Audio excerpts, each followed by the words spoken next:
Olá, boa tarde. Hoje eu quero trocar uma experiência com vocês que provavelmente a maioria, quem tem filhos ou lida com criança, já deve ter observado isso. E se não observou, agora vai passar a observar depois que ouvir eu falar. Nós temos algumas palavras distintas que as crianças elas aprendem a dizer, mesmo antes da gente ensinar elas a ler ou escrever. Antes mesmo de tudo, quando elas aprendem a falar, elas começam com as curiosidades. E isso é uma coisa que já vem desde a gestação, antes mesmo delas nascerem. E quando elas aprendem a questionar ou perguntar, então elas começam a fazer pergunta como a palavra, por exemplo, o que é isso? Que significa esse objeto é o quê? É uma curiosidade que a criança desperta sem precisar ser ensinadas. E isso talvez a gente não parou ainda para analisar o quão inteligente nós somos e o quão inteligente nós já nascemos. E qual é o motivo da gente não continuar com essa inteligência no decorrer da nossa vida? E às vezes até temos ela, mas não a usamos. E qual o motivo? Então, uma criança, quando ela fala assim, o que é isso? Ela está querendo saber o que é aquele objeto, para que serve aquilo. É uma curiosidade que ela tem. É algo que já nasceu com ela. A outra palavra é onde. Essa palavra onde significa lugar. Então, quando a gente promete para uma criança que vamos fazer alguma coisa ou viajar, elas perguntam para onde nós vamos. Então, de onde surge essa sabedoria de perguntar para onde nós vamos? Que lugar é esse? Onde fica, né? Então, isso é muito é, estranho, porque uma criança, mesmo antes de aprender a ler e escrever, ela aprende a falar e questionar, ter curiosidade. E de onde vem tudo isso? Então, até aqui nós já vimos o que, quando elas perguntam, que significa objeto, coisas, não? E onde significa lugar que estamos indo, ou vamos ainda, não? E a outra palavra é quem, que significa pessoa. Às vezes a gente está conversando, do nada uma criança pergunta para nós quem é aquela pessoa. É uma curiosidade que desperta na criança do nada e ela vem perguntar para nós: quem é tal pessoa? Com quem você estava falando?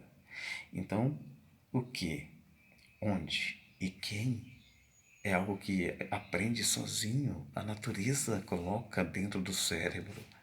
E aí a criança do nada faz essas perguntas, um questionário tão complexo e tão assim inteligente que talvez nós ainda não paramos para analisar o quão inteligente nós somos e por que somos repreendidos durante a nossa vida, né? A quarta palavra é quando, que significa tempo. Então, o que, objeto, coisas, enfim, onde, lugar, o estado, né, que iremos estar, quem, pessoas, aquilo e quando, tempo. Então, olha, objeto, lugar, pessoa e tempo.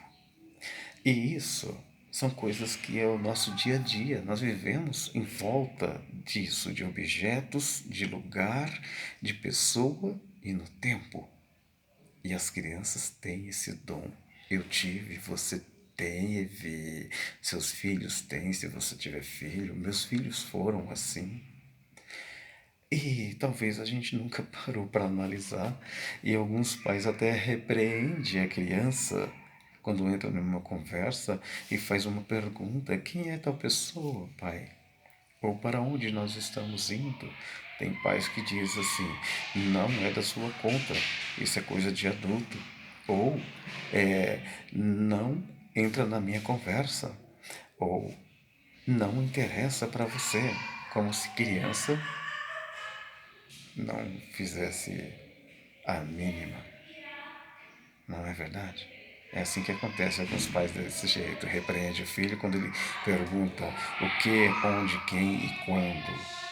Isso significa que eles são inteligentes e estão querendo expor a inteligência, estão querendo ajuda. Mas a maioria dos pais repreende.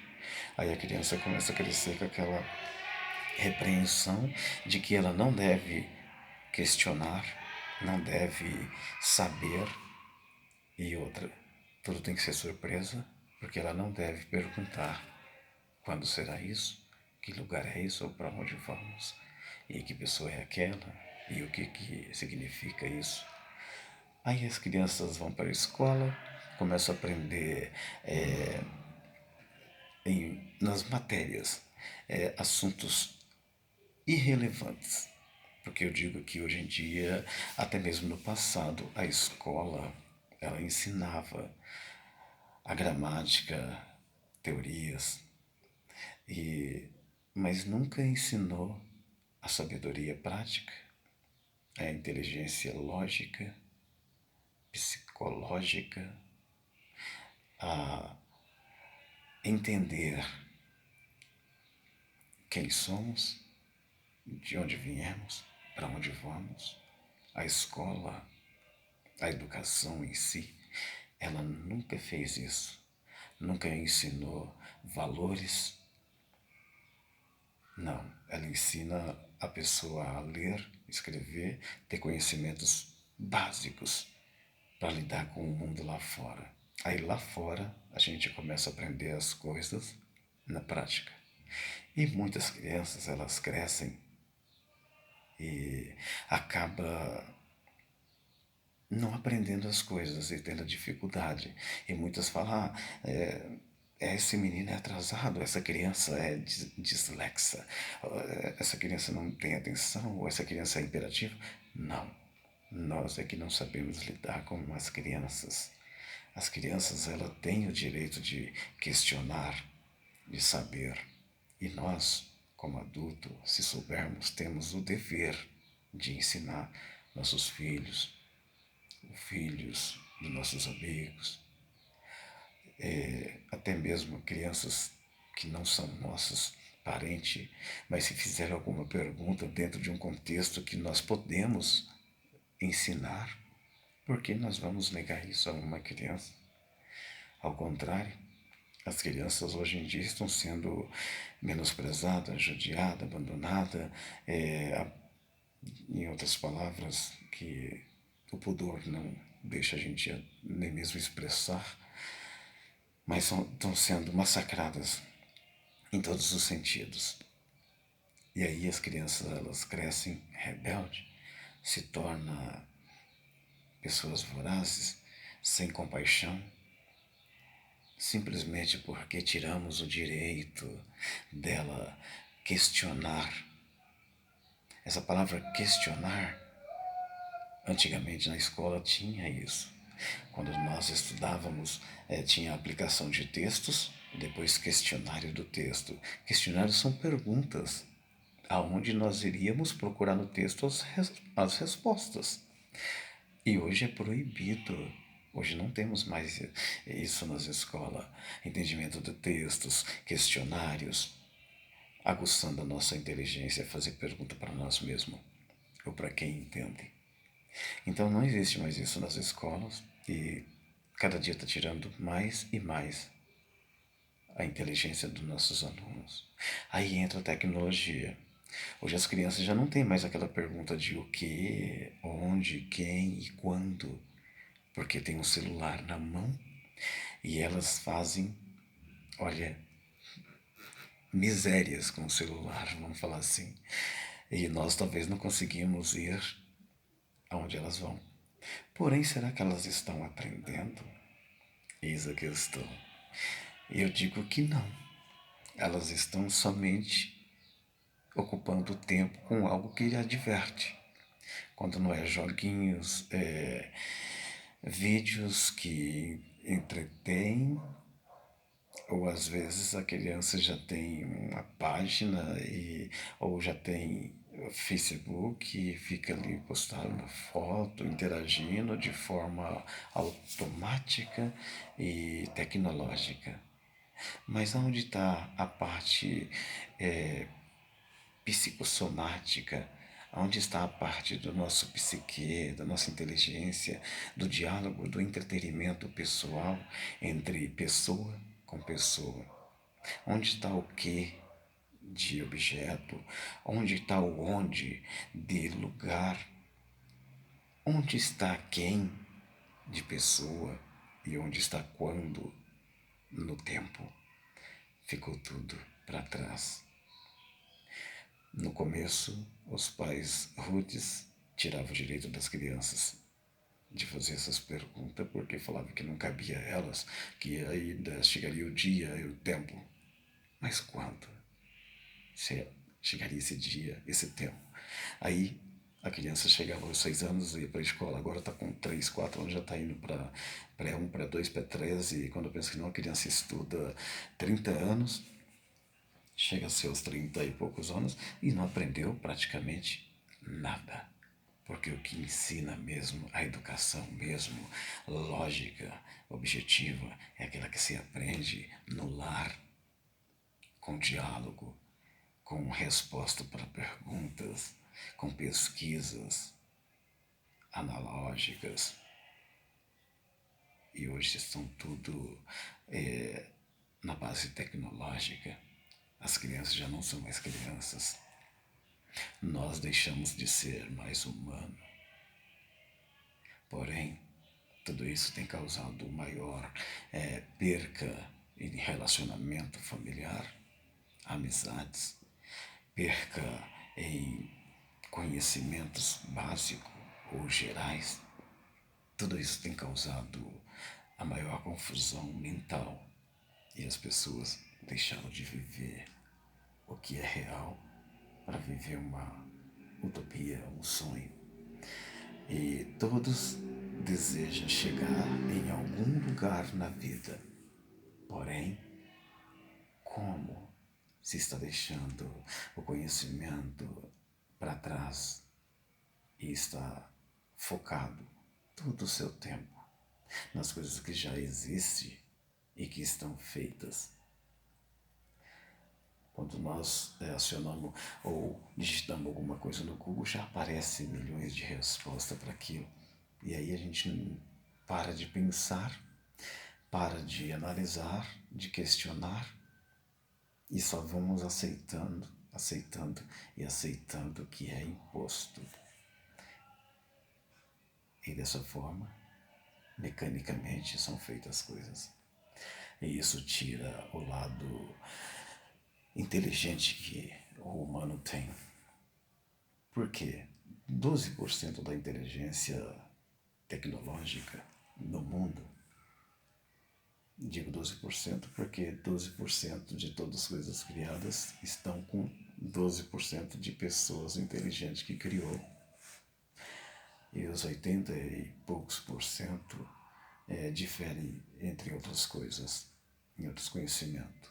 Porém, todos estão engajados nesse conhecimento onde 12% colocou já tudo dentro de um aparelho ou dentro de uma rede chamada internet. E quando a gente digita alguma coisa, as respostas estão claras. Até mesmo adivinhações, coisas para o futuro. Não estou falando em clima, tempo, essas coisas aí é real, normal, é estudado. Mas eu falo de outras coisas, porque tudo que você procura está ali já.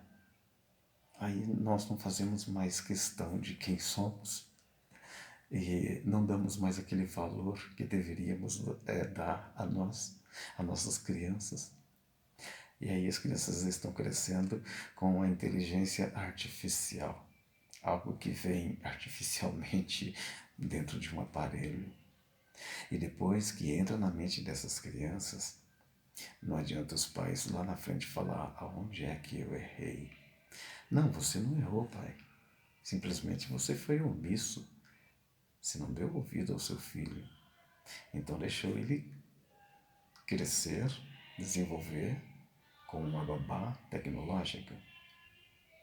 Então, você não errou, você falhou com a criança.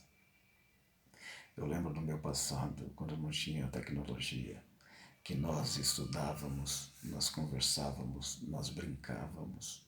Nossos pais, eu falo de mim, minha mãe, porque eu não conheci meu pai, mas a minha mãe sentava para conversar comigo. Ela nunca estudou, mas ela soube me ensinar com palavras. Ela nunca me bateu, mas sabia me educar com palavras. Ela tinha um conhecimento invejável.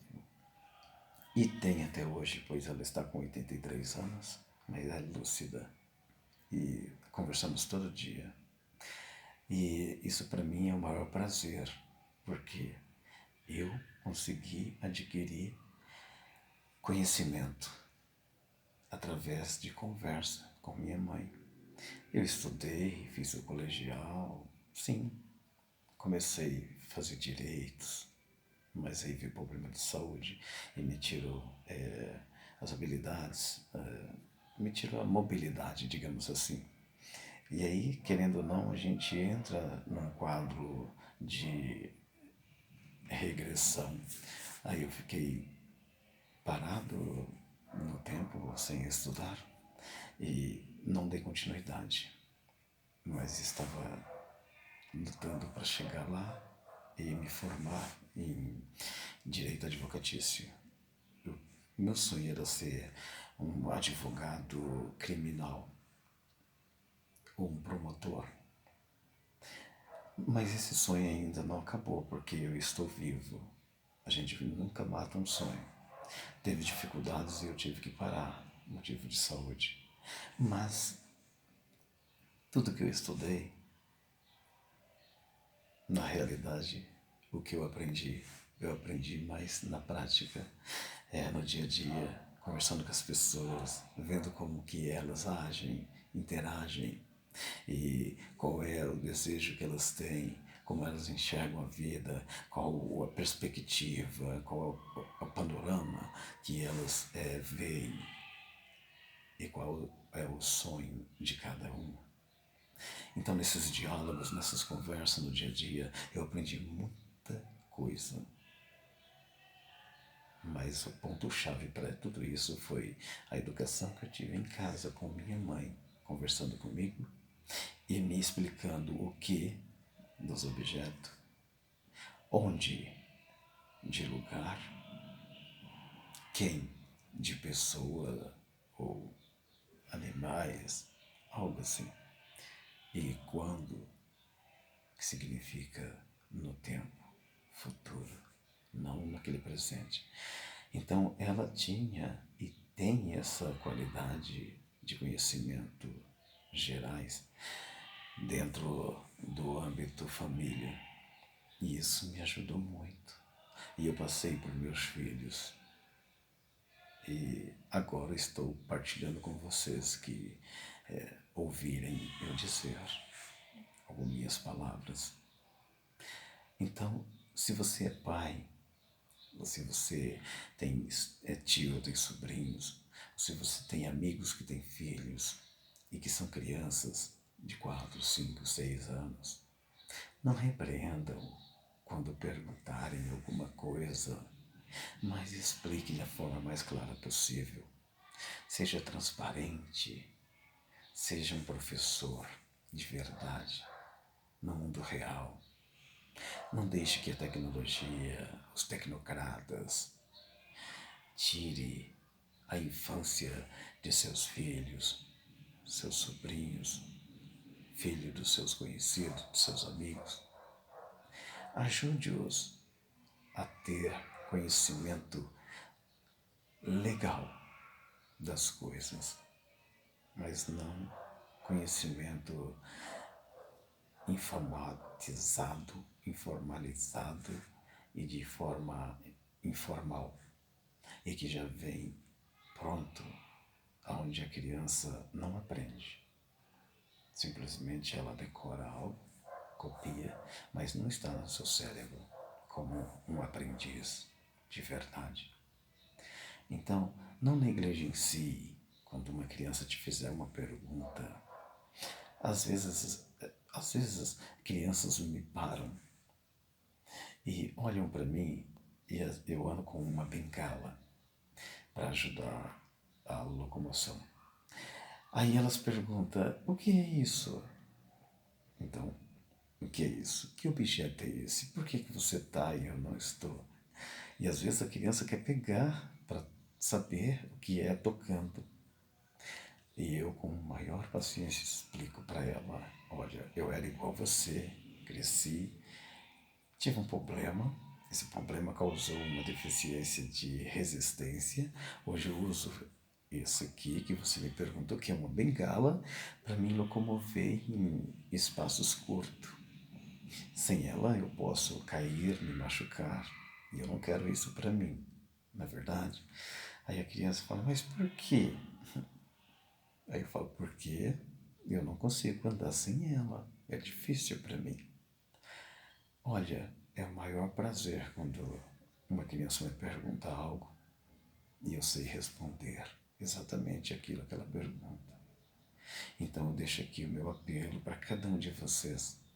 Olhe para os seus filhos, olhe para as crianças de forma plena, olhe com amor, dedique mais carinho, atenção, deixe elas questionarem à vontade, ensine-as o verdadeiro significado da vida, o que é viver, o que é pessoa, o que fazemos aqui, o espaço de tempo e o que significa ser humano. Não deixa que nada artificial tire a infância de seus filhos, seus sobrinhos, dos filhos dos seus amigos. Não estou falando para intrometer na vida de filho de ninguém ou da família de ninguém. Só estou falando para que vocês não omitam nunca uma resposta a uma criança que te fizer a pergunta: o que, onde, quem e quando. Seja parado para imaginar quão bom seria ou quão bom é quando a gente consegue explicar um questionamento de uma criança e que ela possa entender aquilo. E uma vez entrando na mente dela, não sai mais. Não sai mais. Então você vai fazer parte do aprendizado daquela criança. E às vezes a gente imagina assim: ah, mas isso é coisa pouca, uma resposta. Mas às vezes uma resposta significa algo que pode mudar a vida e para sempre enquanto durar. Pense nisso. Não omita a resposta a uma criança, pois é como uma criança que nós, seres humanos adultos, deveríamos sempre viver. A criança sem maldade, a criança pura, de coração. Nós temos uma criança dentro de nós. E muitas vezes achamos que para nós sermos pessoas definidas temos que ser adulta ao extremo. Não é. Nós crescemos, se tornamos adultos, mas o que impera em nós e deveria é a criança, que impera na criança mesmo. E se nós agirmos dessa forma, acredito eu, e quero que vocês também acreditem, que nós podemos ir mais longe. Nossos filhos, as crianças, podem aprender coisas melhores e não ficar preso nos paradigmas da sociedade, tecnocratas. Hoje vivemos um mundo em tecnologia. Eu não sou contra a tecnologia, mas viver através de inteligência artificial, onde elas ditam tudo e nós não podemos questionar nada. Isso é tirar o nosso direito de viver, de ir e vir. E nós talvez não estamos percebendo, mas já estamos quase sendo escravos. Não escravos acorrentados, correntes visuais, mas nós estamos sendo escravos acorrentados em correntes não visíveis, mas aquelas que impedem a gente de ir e vir, porque nós não podemos também questionar mais. Não podemos questionar em nossa religião, não podemos questionar em regime democrático ou, digamos, em política. Não podemos questionar no futebol. Não podemos questionar em lugar nenhum. Porque quando a gente questiona, sempre tem alguém que se julga superior e fala: você não tem o direito de fazer essa pergunta. E eu não tenho o direito de responder. Aonde? Todos nós temos o direito de perguntas e de respostas. E de responder também. Nós temos o direito de ir e de vir. Então, não deixe que nossas crianças percam a infância, a juventude e chegue a ser adultos encorrentados pelas correntes da tecnologia, da inteligência artificial que está dominando e vai dominar toda a Terra. Eu quero agradecer a vocês que ouviram, a vocês que deram um tempinho para escutar as minhas palavras. Peço a vocês que compartilhem. Peço também a vocês que dê o like para ajudar com que o YouTube possa levar meus vídeos mais a distante. E também quero melhorar mais os meus vídeos para que eu possa também levar em qualquer canto aonde eles chegarem aquilo que eu aprendi dentro da vida real, não artificial, que hoje a maioria estão vivendo. Eu agradeço a cada um de vocês. Receba meu abraço. Tenha um final de semana ótimo. Um ótimo sábado para cada um de vocês.